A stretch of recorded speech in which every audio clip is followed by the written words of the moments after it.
Hello student, BEd semester 4 के paper 13 optional paper issue of conservation and environmental regeneration में हम लोग unit 1 का टॉपिक देखेंगे बायोडाइवर्सिटी, जैव विविधता। इसमें आज हम लोग मुख्य रूप से चर्चा करेंगे कि जैव विविधता के अर्थ एवं इसके प्रकार के बारे में। मुख्य रूप से इसमें हम लोग को जो टॉपिक पढ़ना है जैव विविधता का कंजर्वेशन के बारे में पढ़ना है, और इसमें पहले हम लोग इसके अर्थ को जानते हैं और इसके प्रकार को जानते हैं, तो इसे समझने में और आसानी होगी। पहला, जैव विविधता के अर्थ।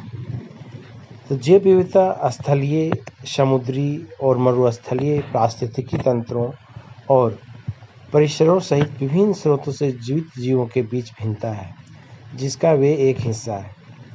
परिभाषा जैसा स्पष्ट है, जैव विविधता पृथ्वी पर जीवन की समृद्धि और विविधता का वर्णन करती है। यह हमारे ग्रह की सबसे जटिल और महत्वपूर्ण विशेषता है। ग्रह मतलब हमारे पृथ्वी का सबसे जटिल और महत्वपूर्ण विशेषता है। जैव विविधता के बिना जीवन कायम नहीं होता है। जैव विविधता शब्द 1985 में ईओ विल्सन द्वारा जैविक विविधता के संकुचन के रूप में गढ़ा गया था।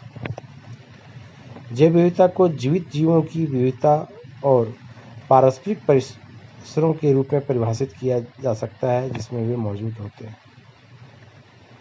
दूसरे शब्दों में से और समझें तो जैव विविधता विभिन्न प्रकार के पारिस्थितिकी तंत्रों की घटना है। जीवों की विभिन्न प्रजातियों, उनके विभिन्न प्रकारों और जीनों के साथ साथ अलग अलग जलवायु वातावरण के साथ साथ उनकी बातचीत या उनकी संबंध और उनकी प्रक्रियाओं के साथ अनुकूलित होता है। इसके प्रकार को हम लोग देखते हैं। फिर इसके इंग्लिश में है, biodiversity is the variation among living का इंग्लिश है। इसके अर्थ की इंग्लिश इसके स्लाइड में आप लोग देख सकते हैं। हम लोग जैव विविधता के प्रकार। जैव विविधता के निम्नलिखित विभिन्न प्रकार हैं: आनुवांशिक जैव विविधता, प्रजाति जैव विविधता, पारिस्थितिकी जैव विविधता, जेनेटिक बायोडाइवर्सिटी, स्पेसिफिक बायोडाइवर्सिटी और इकोलॉजिकल बायोडाइवर्सिटी। इसको हम लोग फिर हिंदी फिर इंग्लिश में सीधा स्लाइड में है, आप लोग देख सकते हैं। आनुवांशिक जैव विविधता, यह जीवों के आनुवांशिक संसाधनों के बीच भिन्नता को संदर्भित करता है या बताता है। किसी विशेष प्रजाति का प्रत्येक व्यक्ति अपने आनुवांशिक संविधान में एक दूसरे से भिन्न होता है। यही वजह है कि हर इंसान एक दूसरे से अलग दिखता है। इस तरह चावल, गेहूं, मक्का, जौ आदि भी एक प्रजाति में अलग अलग किस्में, मतलब यहाँ कृषि संबंधी जैव विविधता की बात की है। एक ही प्रजाति में मिलने वाली जीनों के विभिन्नता को आनुवांशिक विविधता कहा जाता है। मतलब प्रजाति, एक ही प्रजाति का जो उसमें जो भिन्नता पाई जाती है, जो जीव में भिन्नता पाई जाती है, उसी को हम आनुवांशिक रूप से या जेनेटिक बायोडाइवर्सिटी के रूप में जानते हैं। आनुवांशिक जैव विविधता को हम दो रूपों में देखा जा सकता है। पहला, एक ही प्रजाति के भिन्न भिन्न सम्मिश्रणों, जैसे भारत में धान की हजारों किस्में, बीच में जैव विभिन्नता पाई जाती है। एक ही समिष्ट के आनुवांशिक विभिन्नता में जैसे दो व्यक्तियों के गुण, रूप इत्यादि एक जैसे नहीं होते हैं। हर कोई व्यक्ति अलग अलग होता है। प्रजाति कौन है? व्यक्ति, मानव, लेकिन सबका गुण, रूप इत्यादि अलग अलग देखने, इसमें भिन्नता जो भिन्नता है, हम लोग जैव विविधता समझ सकते हैं। प्रत्येक जीव के विशिष्ट गुणों का निर्धारण उनकी कोशिकाओं में उपस्थित विशेष जीन द्वारा होता है। अर्थात जिस जीव में जीनों की भिन्नता जितनी अधिक होगी, उसमें उनकी संतान की विशिष्ट गुणों की संख्या भी उतनी अधिक होगी। मतलब यहाँ कहने का अर्थ है कि प्रत्येक जीव के विशिष्ट गुणों का निर्धारण उसकी कोशिकाओं पर उपस्थित जीन पर निर्भर करता है। जिस जीव में जीनों की भिन्नता जितनी अधिक होगी, उसकी संतान की विशिष्ट, मतलब उससे जो उसके साथ जो उसके संतान है, गुणों की संख्या भी उतनी अधिक होगी।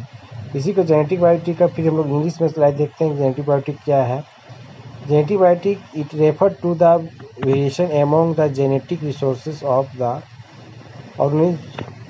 Every individual of a particular species different from each other in their genetic construction.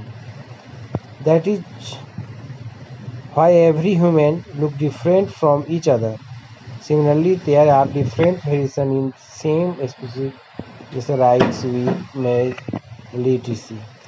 इसी को हम लोग इंग्लिश फिर वही टू टाइप्स है different population of the same species such A 1000 of variation of India. मतलब भारत में बस है जो इस चीज़ का हम लोग अभी हिंदी देख चुके हैं, इसी का इंग्लिश है. आगे हम लोग नेक्स्ट पॉइंट को देखते हैं, प्रजातीय जैव विविधता, स्पीसीज बायोडाइवर्सिटी. प्रजाति पारिस्थितिकी तंत्र या समुदाय विशेष में पाई जाने वाली उपजातियों का अध्ययन प्रजातीय जैव विविधता कहलाती है. इनमें अपने अपने वातावरण के अनुकूल जीवित रहने की क्षमता होती है. किसी क्षेत्र विशेष में मिलने वाली प्रजातियों की भिन्नता को हम प्रजातीय जैव विविधता कहा जाता है. प्रजातीय जैव विविधता को 3 स्तर पर परिभाषित किया जा सकता है. पहला अल्फा विविधता, बीटा विविधता और गामा विविधता. अल्फा विविधता क्षेत्र विशेष प्रजातीय समानता एवं प्रजाति समता पर निर्भर करती है. बीटा विविधता इकाई आवास में हुए परिवर्तन एवं फलस्वरूप प्रजाति संख्या में होने वाले परिवर्तन के देख को बीटा विविधता कहा जाता है. आवासीय विविधता के साथ बीटा विविधता भी बढ़ती है. गामा विविधता यह सार्वभौमिक विविधता मतलब सभी क्षेत्र में पाया जाता है. इसी को हम लोग इंग्लिश में देखते हैं, या इंग्लिश में है स्पीसीज बायोडाइवर्सिटी. इसको देख सकते हैं alpha diversity, bio beta same English में है. Gamma diversity it is a universal diversity. आगे हम लोग देखते हैं लास्ट पॉइंट, पारिस्थितिकी विविधता. एक पारिस्थितिकी तंत्र जीवित और गैर जीवित जीवों का एक संग्रह है और एक दूसरे के साथ उनके संबंध में. पारिस्थितिकी जैव विविधता पौधों और पशु प्रजातियों में एक साथ रहने, खाद्य श्रृंखला या खाद्य जाले द्वारा जुड़ी हुई होती है. यह एक क्षेत्र में विभिन्न पारिस्थितिकी तंत्रों के बीच मनाया जाने वाला विविधता है. जैसे रेगिस्तान, वर्षावन, मैंग्रोव आदि जैसे विभिन्न पारिस्थितिकी तंत्रों की विविधता में पारिस्थितिकी विविधता शामिल है. इस तरह हम लोग इकोलॉजिकल डाइवर्सिटी को देखें. इस तरह आज हम लोग इसके प्रकार को समझें. हम लोग नेक्स्ट डे इसी में से देखेंगे कि जो हम लोग को मेन रूप से यूनिट 1 में पढ़ना है, India is a mega biodiversity nation. Biodiversity in India, Bharat की जैव विविधता के बारे में, इसके भारत में जैव विविधता कहाँ कहाँ पाई जाती है, इस संबंध में हम लोग नेक्स्ट वीडियो में अब समझेंगे, पढ़ेंगे. मुख्य रूप से इसके प्रकार को देखें, समझें. आज का क्लास के लिए थैंक यू, धन्यवाद.